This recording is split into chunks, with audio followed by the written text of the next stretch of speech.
Welcome to the Heartful Show. Today, we are not just going to be talking about art, we are going to be talking about the entertainment industry as a whole. And today, we have our very special first guest, the human who does not need any screaming about his name. His work speaks for himself, the one and only Ajay Sameer sir. Thank you so much.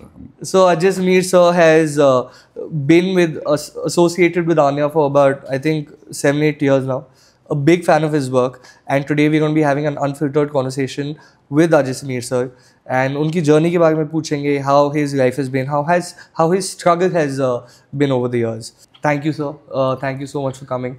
It is my honor that कि मैं आपके साथ यहाँ पे बैठा हूँ और हम यहाँ पे we're going to be having a beautiful conversation. कैसा लग रहा है सर आपको? Thank you so much, Arman, and I am also excited.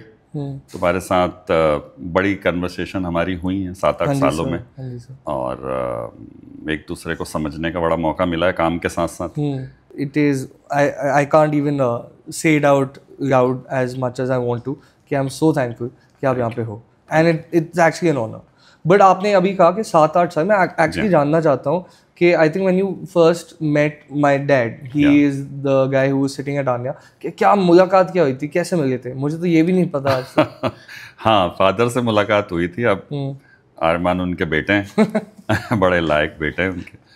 तो आशीष जी ने कॉल किया था और उन्होंने कहीं सोशल मीडिया में मेरा काम देखा था, तो को पसंद आया, तो हम लोगों ने, उन्होंने कहा कि भाई मिलना चाहते हैं, तो हम लोग मिले, और फिर उसके बाद से, और अब हम यहाँ बैठे तो इतना एक फैमिली कनेक्शन बना है एक तरीके से, मैं कहूँगा तुम्हारे साथ, पापा के साथ, पूरी फैमिली के साथ ही, है ना, मदर के साथ. वही मैं मतलब 7-8 साल हो गए हैं. मुझे भी एक दिन बस पता चला था कि अच्छा, you know Ajay Sameer, he is endorsed by Shahrukh Khan sir, Amitabh Bachchan sir. इसके बारे में भी I want to talk to you कि क्या था वो experience when you got endorsed by all the biggies, Shahrukh Khan sir, Satish Gujral साहब एंड अमिताभ बच्चन. क्या एक्सपीरियंस था, if you can just throw some light? हाँ, बड़ा अच्छा होता है. देखिए, जब भी कोई आपका काम अप्रिशिएट करता है तो एज एन आर्टिस्ट, हम कहते भी हैं ना, आर्टिस्ट को अप्रिशिएशन सबसे ज़्यादा पसंद होता है. तो ये बड़ी खुशनसीबी है आपकी कि लोगों का प्यार मिले, अप्रिशिएशन मिले, और अप्रिशिएशन में कुछ आपको कमाई भी मिले. तो that was great thing for as a artist. तो बहुत ही ज़्यादा आप हाँ सर, मतलब हम्बल्ड ही हो गए हो. जी हाँ, जी हाँ. और जैसे गुलजार साहब के साथ तो मुझे काम करने का मौका मिला, वो एक अलग एक्सपीरियंस था. जब गुलजार साहब के साथ मेरे 2 शो हुए, तो अब वो लेजेंड्स हैं, और उनके साथ काम करना, उनसे बात करना, उनके साथ जो एक्सपीरियंस क्या था वो एक्सपीरियंस, मतलब क्या हुआ? गुलजार साहब के साथ मैंने, उनकी, मेरे एक दोस्त हैं, उनके यहाँ एक गुलजार साहब की फिल्में तो मैंने देखी थी बचपन से, गाने भी सुने थे, लेकिन उनकी जो नज़मों की किताब एक पहली बार मैंने मेरे एक दोस्त के यहाँ पढ़ी थी, और पुखराज उनकी कलेक्शन थी. तो जब वो पोइट्री, मैंने उनकी नज़में थी उसमें, वो पढ़ी मैंने, तो बहुत टच कर गई मुझे नज़में, और मैंने पहली बार उनकी नज़में पढ़ी थी, तो आई वॉज इम्प्रेस्ड. और वहीं वो उसने थॉट ने जन्म लिया था कि मैं इनमें से कुछ नज़मों में पेंटिंग्स करूँगा, और मैं उनको जानता नहीं था, वो मुझे नहीं जानते थे ओब्वियसली. तो मैंने उन्हें चिट्ठियाँ लिखी, और वो चिट्ठी में उनका फ़ोन आया, और हमने अपनी मीटिंग फिक्स की, और उसके बाद से फिर वो उन्होंने टाइम दिया. ये बड़प्पन है उनका कि उन्होंने एक छोटे से आर्टिस्ट को उस टाइम, और ये बड़ी पुरानी बात है, 2003 में शायद मैंने पहला 3 या 4 में मैंने पहला शो किया था उनके साथ. 22 साल पहले. और मैं इतना यंग था, और शायद इसीलिए, शायद उनकी जो अटेंशन थी, उनका जो प्यार था, मोहब्बत थी, वो मुझे मिली, और पूरा टाइम दिया उन्होंने. उससे पहले मैं एक शो और कर चुका था पोइट्री पे, तो वो भी बड़ा बताना ज़रूरी हो जाता है, क्योंकि जब गुलजार पे जाते हैं, तो पहला शो पोइट्री का मैंने किया था वाजपेयी साहब के साथ. अटल बिहारी वाजपेयी जी, और उस वक्त वो प्राइम मिनिस्टर थे. तो गुलजार साहब के साथ उसके बाद काम हुआ, तो वाजपेयी साहब के साथ भी ऐसी कुछ घटनाएं हुई थी, उनसे मेरी मुलाकातें हुई, और फिर हमने शो किया दिल्ली में, बहुत सक्सेसफुल शो था, शिवरानी में शो हुआ था. और गुलजार साहब की बुक जब मैंने पढ़ी थी तो वो सेकंड अटेम्प्ट था मेरा पोइट्री। पोइट्री का शौक मुझे ये बचपन से I want to tell the viewers कि Ajay sir is also great poet. Of course उन्होंने परस्यू नहीं किया बट क्योंकि उनका आर्ट फॉर्म उससे ज़्यादा अच्छा है, बट पोइट्री भी Ajay sir has been doing it ever since. हाँ, थोड़ा बहुत, नॉट टू मच, बट बीच बीच में कभी कभी ऐसा होता है जब आप बना नहीं सकते हैं तो आप लिखते हैं बिल्कुल सर। जब आप लिख नहीं सकते हैं तो बनाते हैं। तो बीच बीच में ऐसा दौर भी आता है कि कोई ऐसा थॉट जो आपको क्लिक करता है जिस पे आप पेंटिंग नहीं कर सकते या उन सब्जेक्ट पे आप करते नहीं हो। समटाइम ऐसा भी होता है ना, आपका एक पर्टिकुलर एक थॉट या कुछ एक हाँ होता है, तो आप फिर कहीं ना कहीं थॉट एज ए आर्टिस्ट आपको कहीं अंदर तो वो कहीं रहता ही है आपके अंदर, तो एक्सप्रेशन की क्योंकि आदत होती है तो आप लिख देते हो। तो ऐसे पोइट्रीज आती हैं एक्चुअली। तो अटल बिहारी वाजपेयी सर को जब आप मिली जी तो क्या रिएक्शन था? उन्होंने of course being I have also known him, क्या इंसान थे, क्या प्राइम मिनिस्टर थे, बहुत बढ़िया इंसान थे। तो क्या एक्सपीरियंस था उनके साथ when you met him for the first time? What was your reaction? Amazing experience था, बल्कि मैंने उन्हें भी चिट्ठियां लिखी थी। मेरी बचपन से एक शौक था अच्छा, उस जमाने में कोई मोबाइल और फोन वगैरह इस तरह की सहूलियतें थी नहीं, इंटरनेट नहीं था, कुछ नहीं था। एड्रेस मालूम चल जाए ये बहुत बड़ी बात थी। तो प्राइम मिनिस्टर का एड्रेस लेना कोई बहुत बड़ी बात थी नहीं। 7 रेस कोर्स, यू नो, तो वो मुझे मिल गया 7 रेस कोर्स। तो मैंने चिट्ठियां लिखी और 2 चिट्ठियां लिखी वाजपेयी साहब को, तो जवाब आया नहीं मुझे तो मैं 2 चिट्ठियों में मैं पस्त हो गया था। तो होता है थोड़ा उस टाइम, वो गुलजार साहब से पहले की बात है और छोटा था मैं, कॉलेज पास आउट के बाद। तो मैंने कहा एक आखिरी चिट्ठी लिखते हैं, जवाब आ गया तो ठीक है। और 2-3 पेंटिंग मैं कर चुका था। अच्छा, उनकी पोएम्स पे। अच्छा, वाजपेयी साहब की पोएम्स की एक बड़ी फेमस बुक आई थी उस जमाने में, मेरी 51 कविताएं, आपने नाम सुना होगा, बहुत पॉपुलर थी। जब वो प्राइम मिनिस्टर बने तब आई थी। तो वो मैंने पढ़ी थी एक्चुअली। तो वो पढ़ने के बाद मुझे लगा था कि मैं पोइट्री पे काम करूंगा। वाजपेयी, और वाजपेयी का एक ऑरा था, उनकी एक पर्सनालिटी है, वो मुझे शुरू से ही अट्रैक्ट करती थी। तो पोएम पढ़ने के बाद और ज़्यादा रिगार्ड आ गया था। तो मैंने उनको जब 3rd लेटर लिखा तो उसके ऊपर मैंने लिख दिया अंतिम पत्र अच्छा, 2 रिजेक्ट हो गए थे। अच्छा, ये सब आपको थोड़ा, आप लिटरेचर में इन्वॉल्व रहते हो, थोड़ा आपको शौक होता है, तो कुछ शायद ये लाइनें आ जाती हैं कभी जो बड़ा काम करती हैं। Please sir, please. हाँ, मैं अभी स्पेसिफिकली ये लेटर के बारे में बता रहा हूँ जो वाजपेयी साहब को लिखा। तो ऊपर मैंने एक शब्द लिखा अंतिम पत्र, उसको अंडरलाइन कर दिया। फिर मैं उन्हें प्राइम मिनिस्टर नहीं लिखता था, आदरणीय कवि। अच्छा, हाँ, मैंने कभी उन्हें प्राइम मिनिस्टर नहीं कहा, क्योंकि मैंने उनको बताया मैं जब आपसे मिला हूं तो एज ए पोएट मिलना चाहता हूं। मैं आपसे, मैं एक पोएट से मिलने आया हूं, क्योंकि मैं जो इंस्पायर हुआ था प्राइम मिनिस्टर से नहीं हुआ था, मैं पोएट से एज ए ह्यूमन बीइंग, उनके जो कैरेक्टर था उससे काफी इंस्पायर था। तो उन्होंने जब वो लाइन पढ़ी अंतिम पत्र, तुरंत फोन लगा दिया, डायरेक्ट फोन किया उन्होंने। तो मैं कहीं बाहर था, मेरी सिस्टर ने फोन उठाया, उन्होंने बोला मैं वाजपेयी बोल रहा हूँ। और घर वाले सारे मेरे बड़े शौक थे, वाजपेयी कैसे फोन कर सकता है, लैंडलाइन हुआ करती थी उस जमाने में। तो फिर बहरहाल मेरे से फिर बात हुई उनकी, उन्होंने मेरा नंबर दिया, दूसरा नंबर जहाँ मैं था। तो फिर उन्होंने कॉल किया, हमारी बातचीत हुई, और ऐसे पहली मीटिंग उनके साथ उनके घर पे हुई। और फिर मैंने उनको वो पेंटिंग्स भेजी जो 2-3 बनाई थी। और वो आर्ट लवर तो थी, बड़े art lover, music, dance, painting, मुशायरे, सोचिए उनके पीएम हाउस में ही वो अरेंज कराते थे।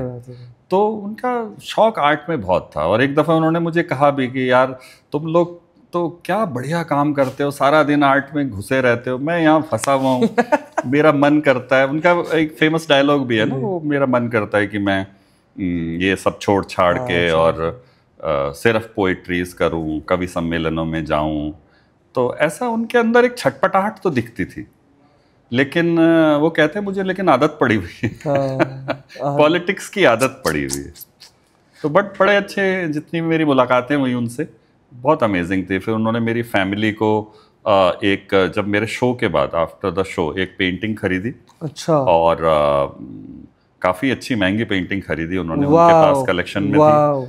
और मेरे घर वालों को उन्होंने एक पार्टी दी, टी पार्टी, सबको बुला के, तो हम लोग गए थे उनके यहाँ। और खरीद मतलब अगर मैं होता मैं तो उनको ऐसी 10 पेंटिंगें दे देता, बट उन्होंने ये उनका बड़प्पन था ना, ये बड़प्पन था। मैं यही समझाना चाहता हूँ कि उनका ये पर्सनालिटी है। जी हाँ, जी हाँ, जी हाँ। तो वो एक, देखिए उनके अंदर क्या फीलिंग रहा होगा, उन्होंने बिल्कुल एक्सेप्ट नहीं किया, उन्होंने खरीदा काम, और बाकी उनका जो प्यार था वो तो मिला ही, वो तो मिला, no doubt. But Ajay sir, मैं एक चीज बहुत जानना चाहता हूँ, because I think you are one of the sweetest artist and guys and humans I have ever met, and I am not saying this only for the podcast, I genuinely mean it कि आप इतने sweet हो। जब ऐसे experiences होते हैं, एक होता है कि एक अंदर से ना, एक मैं भी आर्टिस्ट हूँ जैसे, तो एक 7वें आसमान पे चढ़ जाते हो कि मैं अब अटल बिहारी वाजपेयी साहब ने मुझे इंडोर्स किया है, तो उस टाइम ऐसी कोई फीलिंग आई कि नहीं कि अब मैं अजय समीर हूँ, अब मैं कोई आर्टिस्ट नहीं हूँ, अब मैं अजय समीर हूँ? हाँ। गुलजार साहब से मिलने के बाद या वाजपेयी साहब के मिलने के बाद ऐसे कभी फील नहीं आई? एक्चुअली मेरे जो आदर्श रहे हैं ना, हाँ जी, जिनसे मैंने देख के सीखा है, उन्होंने सिखाया काम है, उन्हें देख के सीखा है। सबसे पहले तो जो जिनसे एक ग्रेट पर्सनालिटी से मैं मिला वो थे भीष्म साहनी। ओके। बलराज साहनी के छोटे भाई, जिनका तमस सीरियल टीवी में था। ओके। अगर आप जानते मैं तो बहुत छोटा हूँ, तुम्हारी जनरेशन ना, हाँ मैं बहुत छोटा हूँ, उनको कम जानती है, बट भीष्म साहनी हिंदी साहित्य का बहुत बड़ा नाम है। ओके। भीष्म साहनी, ओके। उनका तमस सीरियल था, उनके सीरियल और भी थे, बसंती था, तो और वो साहित्य अकेडमी के वो प्रेसिडेंट रहे हैं बहुत सालों तक। हाँ, वो बहुत बड़ा नाम है भीष्म साहनी हिंदी साहित्य में। तो मैं उनके साथ रहा हूँ बहुत सालों तक। जब मैं कॉलेज में पढ़ता था तो उनके घर मेरा आना जाना था, उनके साथ मैं रहा भी हूँ बहुत ज़्यादा। तो वो लोग ऐसे थे जो बिल्कुल डाउन टू अर्थ, और आप उनको उनसे जो आप सीखते हो, उनका जो बिहेवियर है, उनका जो कैरेक्टर है, उनकी जो पर्सनैलिटी है, तो वो मेरे आदर्श रहे हैं। ऐसे लोग जब आदर्श हो जाते हैं ना, तो ऐसे लोग अगर आपको कहीं मिल जाएं जीवन में, तो उनसे आप उस टाइप का आदमी, इतना बड़ा आदमी जब ऐसा होता है ना, धरातल पे होता है, तो फिर आप तो चीज़ क्या हो उनके सामने। तो मेरी एक खुशकिस्मती रही है बचपन से कि जो अभाव होते हैं ना, जीवन में अभाव होते हैं, अभाव के कारण ना बहुत बड़ी बड़ी चीज़ें मिलती हैं। सही। तो हमारा अभाव क्या था? पैसा। Yes sir. ठीक है, जो जनरली कलाकार बातें करते हैं, कोई बहुत बड़ी बात नहीं है, लेकिन मुझे ऐसा लगता है कि इस अभाव ने मुझे बहुत बड़ी बड़ी चीजें दी हैं। उसमें भीष्म साहनी भी एक थे, ये मेरी कमाई थी। उसमें कमलेश्वर थे। कमलेश्वर भी हिंदी साहित्य का बहुत बड़ा नाम है, और वो बहुत बड़े राइटर थे। उन्होंने 100 से ऊपर तो फिल्में लिखी हैं। Oh fantastic. और दूरदर्शन के लिए सीरियल चंद्रकांता, ये बहुत सारे उनके सीरियल्स हैं। उनकी वो दूरदर्शन में डायरेक्टर भी रहे। तो एज ए साहित्यकार तो कमलेश्वर बहुत बड़ा नाम। मैं ऐसे ऐसे लोगों के साथ रहा। मैं नाना देशमुख के साथ रहा। मैं कई जगह न्यूज़पेपर में काम किया, प्रभाष जोशी और भी। तो जब इन लोगों के साथ आप काम करते हो, और ये सचमुच में उस ज़माने में ये जो साहित्यकार थे, पत्रकार थे, मैं तो उस ज़माने में पैसा कमाने के लिए जाता था, न्यूज़पेपर में काम करता था कि मुझे इनकम हो जाए पब्लिशर्स के साथ।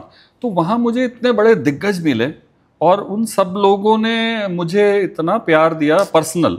एक तो होता है ना, हम काम कर रहे हैं, ऑफिस तक हैं, मैं उनके घर तक हो गया था, तो उससे बड़ा बेनिफिट मिलता है। तो उनके शायद उनका वो जो बेस मेंटरशिप था, जी हाँ जी, तो वो बेस शायद कहीं मैं फॉलो करता हूँ उसको।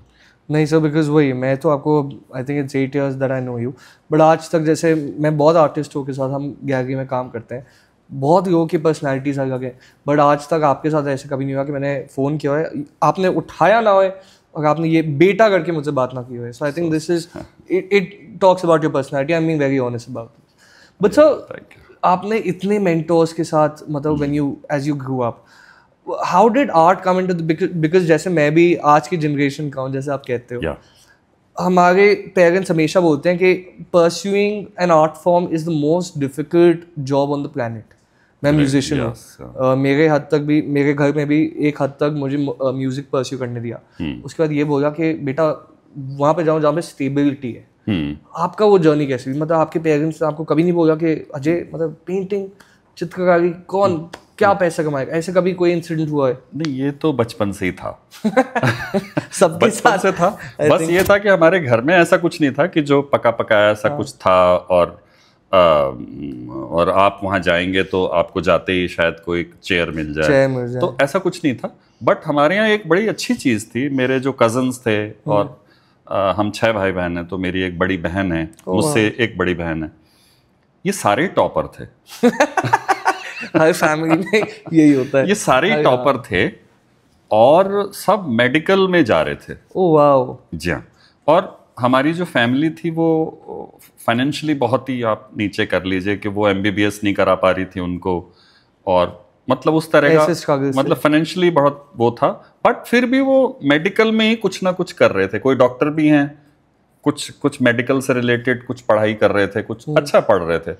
और मेरे साथ क्या था, मेरा एकेडमिक उसमें बिल्कुल भी इंटरेस्ट ही नहीं था। मैं बल्कि ये क्वेश्चन भी नहीं पढ़ पाया शायद, क्योंकि सही यही होता है तो वो हाँ, तो उसमें शायद उतना, शायद किताबों में इतना इंटरेस्ट नहीं था जितना मेरा प्रैक्टिकल लाइफ को पढ़ने में इंटरेस्ट था।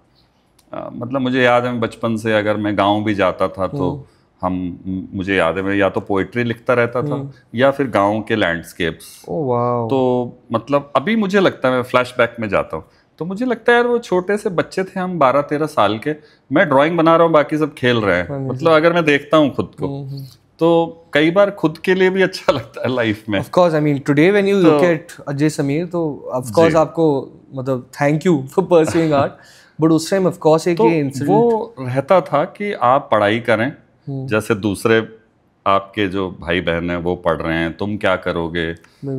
तो बड़ा तो ड्राइंग तो मैं छुप के करता था, मतलब ऐसे पेरेंट्स के सामने। और हमारे यहाँ तो जो चाचा जी थे, हमारे ताऊ जी थे, वो भी पीट जाते थे क्योंकि एक इकलौता मैं था जो पढ़ाई में बहुत वीक था। तो बड़ी प्रॉब्लम तो बड़ी आती थी। फिर धीरे धीरे जब थोड़ा ऐसा होता है ना, जब आप प्रूव कर लेते हो अपने आप को थोड़ा सा, तो उसके बाद जो परिस्थितियां वो चेंज हो जाती, लोग बदल जाते हैं। आप कभी भी देखिए, आप वही रहिए, सब बदल जाएंगे, दुनिया बदल जाती है, आप वहीं रहिए। तो जैसे जैसे मैं बदला, मैं 10th क्लास से मैंने खुद को बदला, मैंने अपना नाम भी बदल दिया, समीर लगा लिया। अच्छा, 10th अजय कुमार नहीं तो थे, अजय कुमार था। तो मुझे लगा कि मैं तो ऐसी डफर का डफर ही रह जाऊंगा। तो कभी कभी लाइफ में सेल्फ रियलाइजेशन होता है। तो मुझे ऐसा रियलाइजेशन हुआ 10th क्लास में। तो 10th के बाद मेरे मार्क्स इतने कम थे कि मुझे कोई स्कूल में एडमिशन नहीं दे रहा था। तो ऐसे टाइम में अच्छे को सेल्फ रियलाइजेशन हो जाता है जब आपके भाई बहन कजन्स टॉपर हों। तो मुझे जब हुआ तो मैंने सोचा अब बेटा मैं ये सब छोड़ छाड़ के और एक नई दुनिया बनाएंगे। और मैंने अपना नाम बदला, अपने दोस्त छोड़ दिए, स्कूल छोड़ दिया।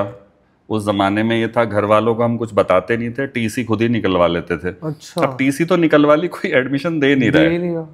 हाँ, तो बड़ी मुश्किल में बहरहाल एक स्कूल में मुझे मिल गया एडमिशन 11th में।